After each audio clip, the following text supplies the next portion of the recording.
The Chasers' War on Everything is rated M for a mature audience. It contains coarse language and sex references.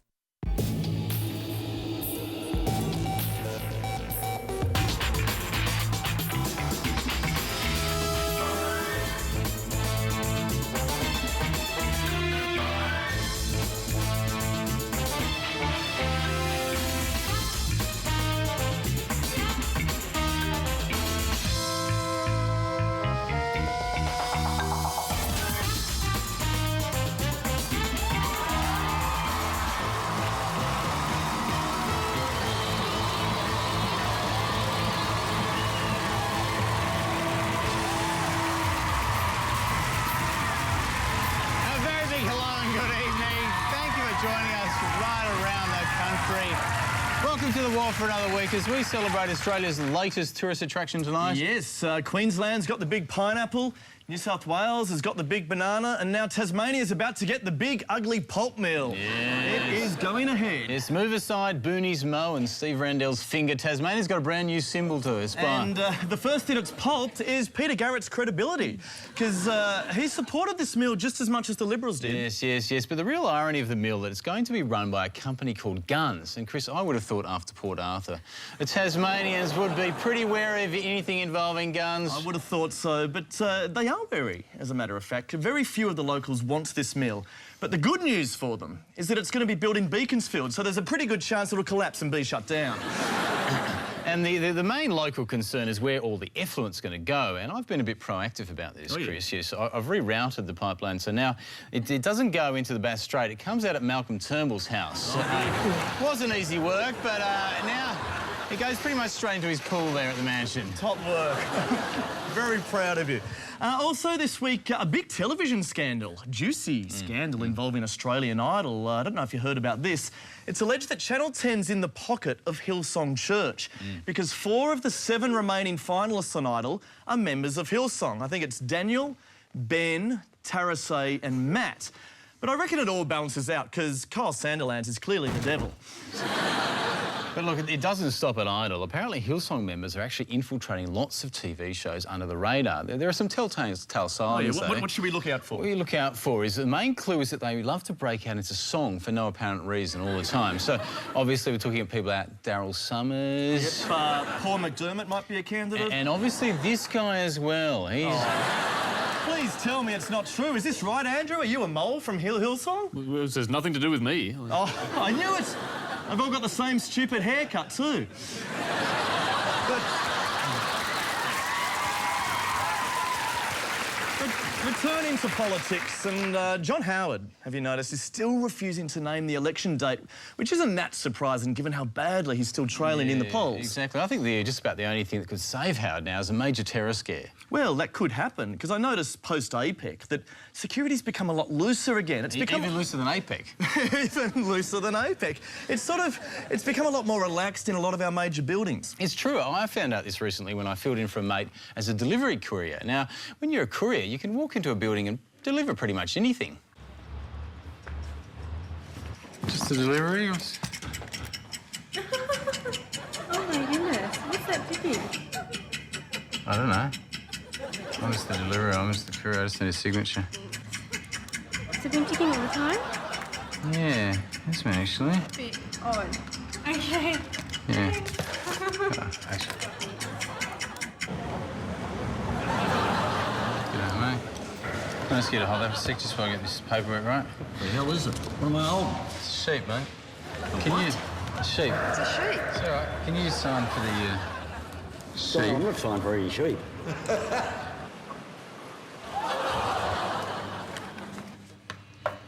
Hello? Yeah? Just got a delivery, mate. Just a snake for... No. They said to leave it at the front desk. No. You sure you can't just take it? No. Just deliveries? Yeah. What have you got? Sorry? What have you got? Baby, boy, 10 kilos.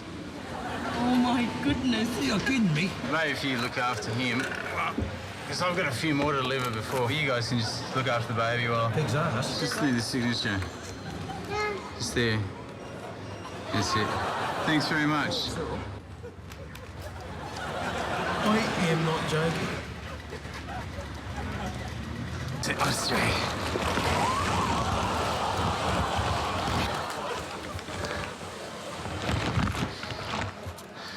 It's a corpse. It's a body. I don't know what it's for. Can I just get a signature? Melvin Chan. Yeah, can you? G'day, mate. Do you know, can you sign for this? No. What's in the back? It's a male corpse. According to this 82 kilo, like this. You have to take it away. Seriously? Yep. Stand up.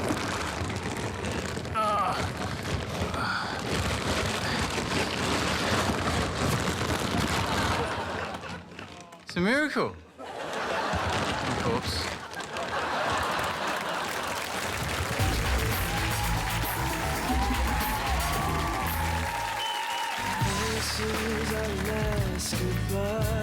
Here it is, the ultimate Jeff Buckley collection, with the same 10 songs that appeared on the previous Jeff Buckley collection, which itself was just the same 10 songs from his only ever record release. And here they all are again, collected on 6 more identical albums, featuring Hallelujah. And also Hallelujah. A truly redundant box set collection. Let's hope this really is the last goodbye.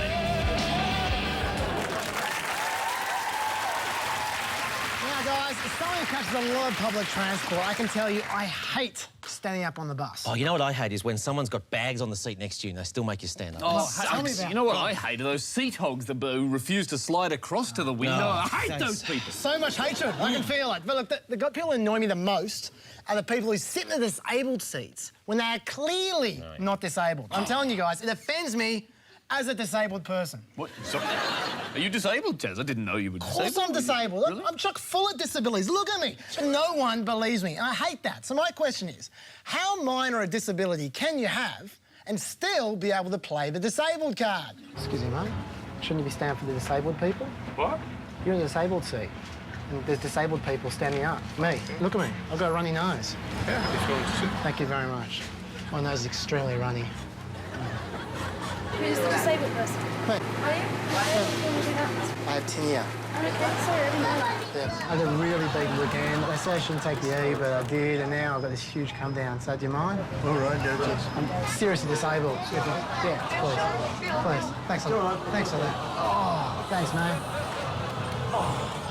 I have a very, very severe case of hemorrhoids, and I can't sit on these chairs. So I was wondering if you could do me a favour, just let me rest on your lap for a little while.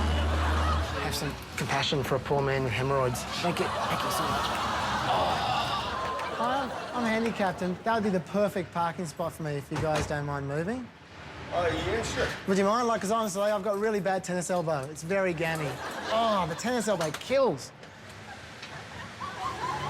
Thanks for that. Excuse me. I'm a cripple, so if I could go ahead, thanks. Thanks. Excuse me, mate. I'm a cripple, as you can see. Got my stick. Excuse me, if I can just push in. Thank you.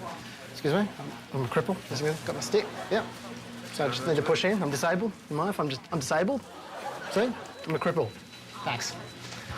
Help me up the stairs. I'm handicapped. Thanks. I've got really bad paralysis of the ear. Yeah. Mate, it'd be a lot quicker if you can just give me a piggyback. Can you do that? Yeah. Thanks, mate. Hey, stop. Very tender.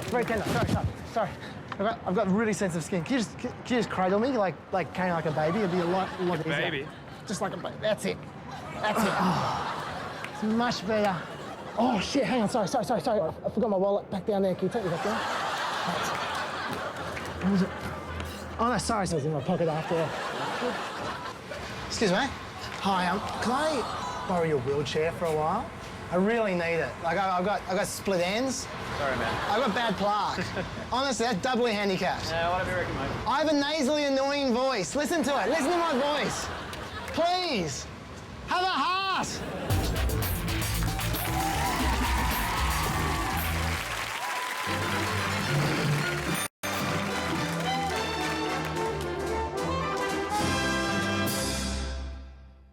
Can I apply to get a license, please?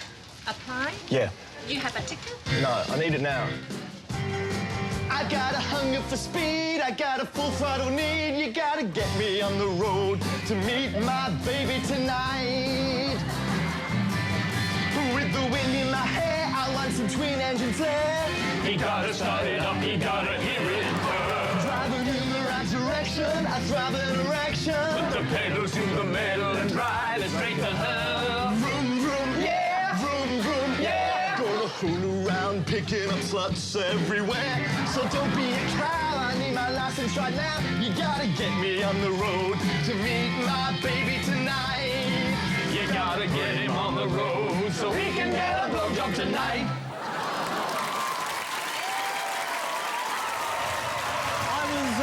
I was reading on the weekend about America's #1 albino lobby group, and they're not very happy. Oh, why not? What's upsetting the albinos this time? They've sent a formal petition to Hollywood calling for an end to evil albinos in movies. Now, according to them, there have been 68, count them, 68 evil albinos in Hollywood movies since 1960. And it's true when you think about it. It is. You've got the albino villain in Cold Mountain, you've got the dreadlock twins from Matrix Reloaded, the sadistic monk in the Da Vinci Code.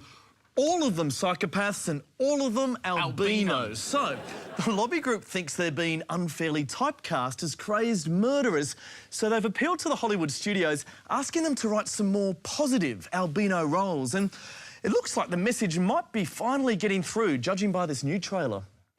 This summer, a new superhero is about to be born. Everyone, this is our new reporter, Jimmy Swan. A mild-mannered Mediterranean by day. There's been a mine collapse. I want every man on it. But when duty calls, he is Albino Man. My chef's too dark. I can't see a thing. My God, what's that blinding wild brightness? Albino Man. What he lacks in pigmentation, he makes up for in courage. I lost the button from my dress.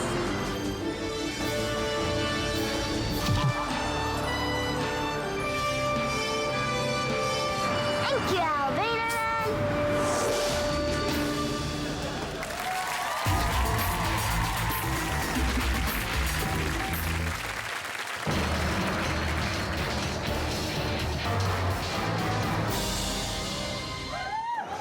Excuse me, sir.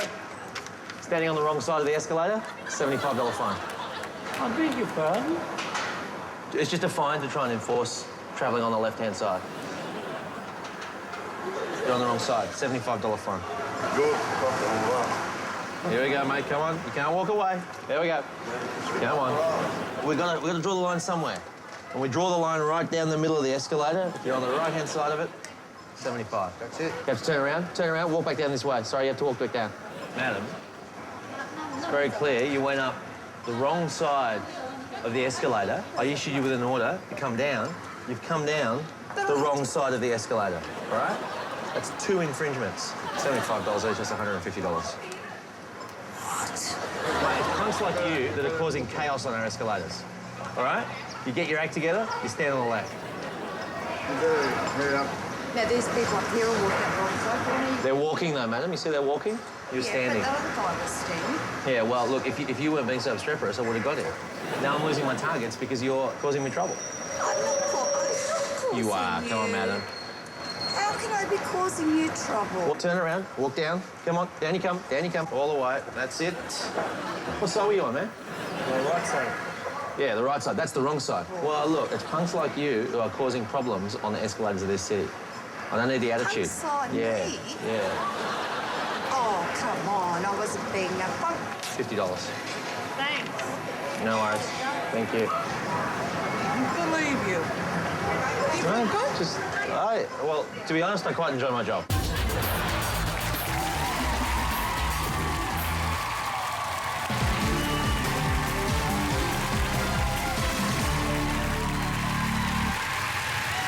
Welcome to Election Watch, our new informative segment that aims to keep you abreast of the major key issues of the upcoming election. And the first issue you need to know about is African immigration. Now, there's been a lot of chatter this week, Chris, about Kevin Andrews' distaste for African migrants. A lot of uninformed chatter. There has, but we're happy to say that we've got our hands on Kevin Andrews' own dossier, specially prepared by the Department of Immigration, and it's actually quite compelling stuff, if you'll let us share it with you now. Africa. It's a land of brutal violence where routine killings are tolerated by the government every day. Vicious thugs get around in gangs and are treated like heroes. Oh, sorry, that's the wrong slide.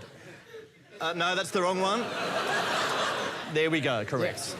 It's a land where children are exploited, where common criminals are elected president, and where starving families are preyed upon by washed-up drunks. So it's no wonder African immigration has had such a troubled history. When Africans were introduced to America, they caused all sorts of problems. They were responsible for violence, the forming of gangs, and civil wars, although mainly civil wars in Iraq. And any attempts to integrate them with white culture proved disastrous.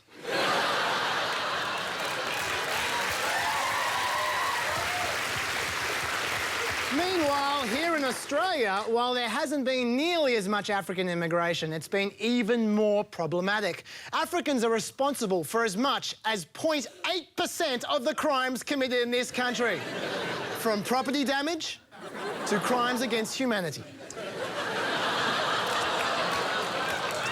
Now,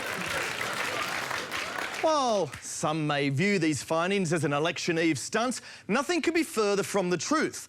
If the Libs were trying to win the election, they wouldn't get rid of Africans. They'd do something popular, like getting rid of Kevin Andrews. The fact is, wherever Africans have been introduced, they are the subject of social dislocation, mass unemployment and a drain on the economy. And the solution is obvious: slavery. Which, of course, the government is already working on. Thank you very much.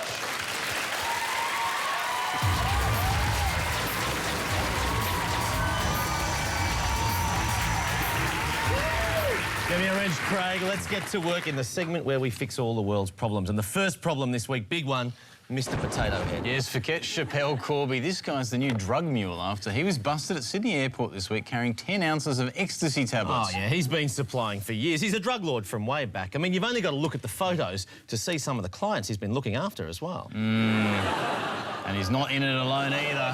Why else do you think Thomas the Tank Engine's always got so much smoke coming out of him all the time? Yeah, that's a good point.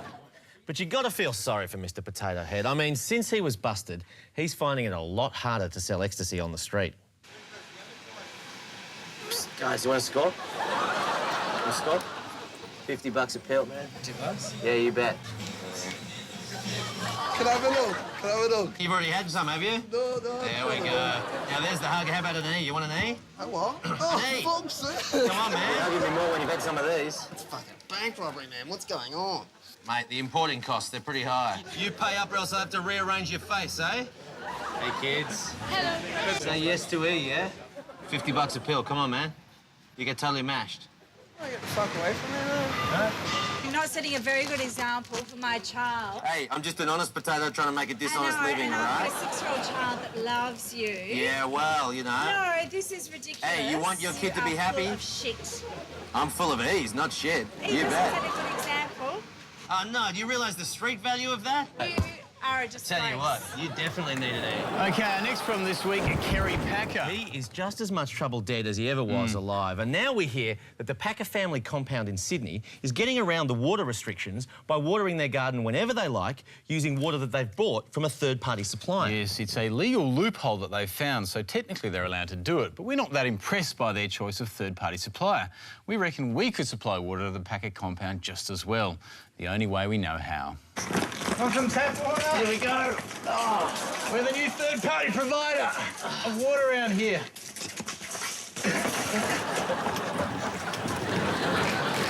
Fairly juvenile, that's fair to say, but deeply satisfying all the same. And our final problem this week is the homeless. I read a very sobering statistic recently that Australians spend 10 times as much money on gambling as they do on charity or helping the needy. Yeah, well, Aussies just love a flutter. I mean, we much prefer spending money on pokies or the races than helping out the less fortunate, which isn't great news for the homeless.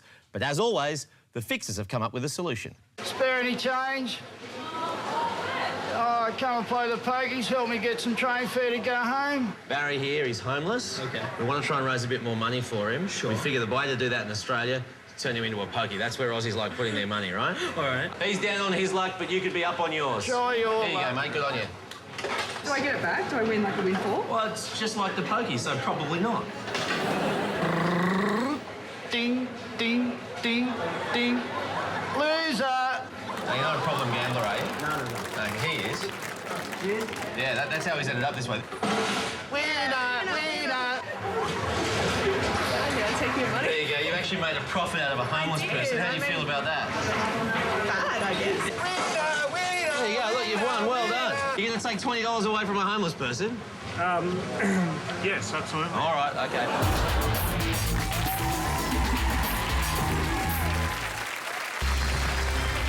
Monday night on Four Corners, have our roads become a fatal playground for illegal drag racers? Chris Masters reports on the new underground culture of funeral hearse hoons. We've been disturbed to find hearse drivers race each other on their way to funerals, sometimes at speeds of up to 10 kilometres an hour. And as the accident rate continues to soar, just how many more lives will be put at risk? We've got 2 dead bodies here on the scene, but I'm not so sure it was the crash that killed them. Hearse or curse? That's Monday night on Four Corners.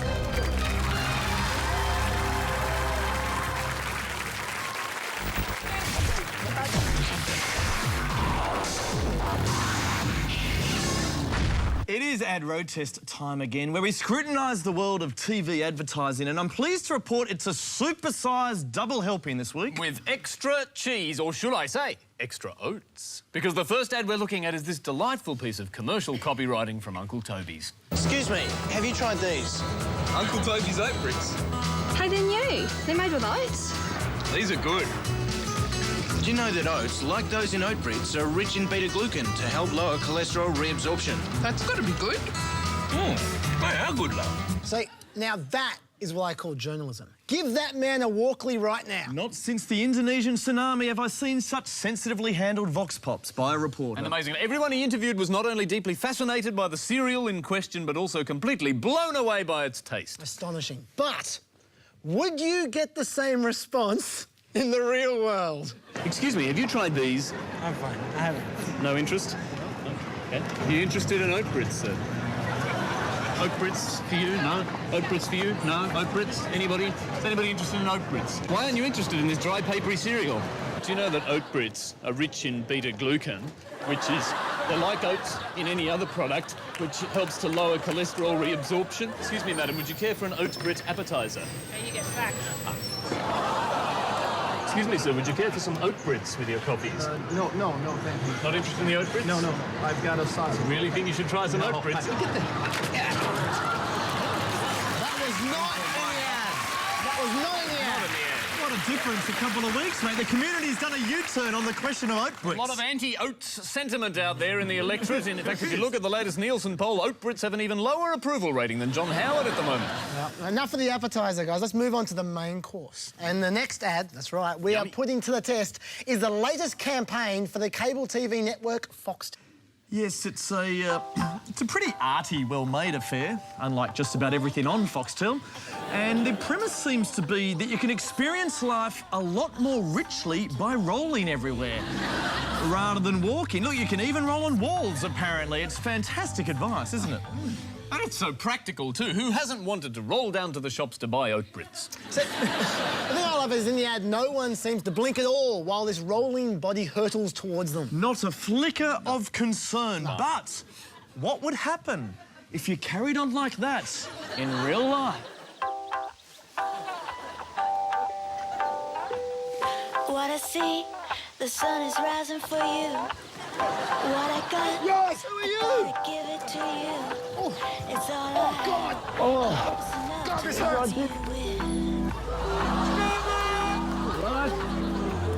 Oh, look out, bike. Jesus. Oh. Excuse me, mate, just try and catch a ferry. Look, what are you doing? What's all this traffic? Excuse me. Boy, watch out, I think you're getting burnt.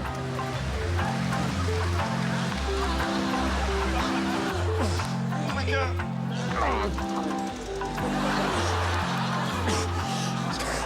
100 more metres, Chaz. God, it's risky. Push me hard, mate. Fucking push out.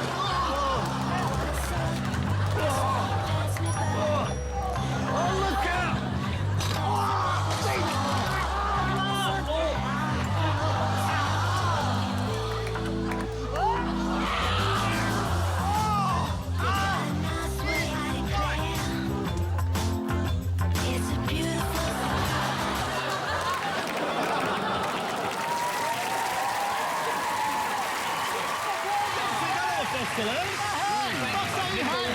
And that brings us to the end of another show. But remember, you can podcast the entire episode by going to abc.net.au/chaser. Have a great week. We'll catch you again at Hillsong this Sunday. Oh, what a giveaway. Good night.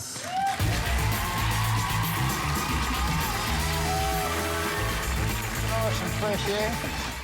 Stay right there. The laughter continues in the schoolyard with our comedy series Summer Heights High coming up next. You right to keep going, Freddie?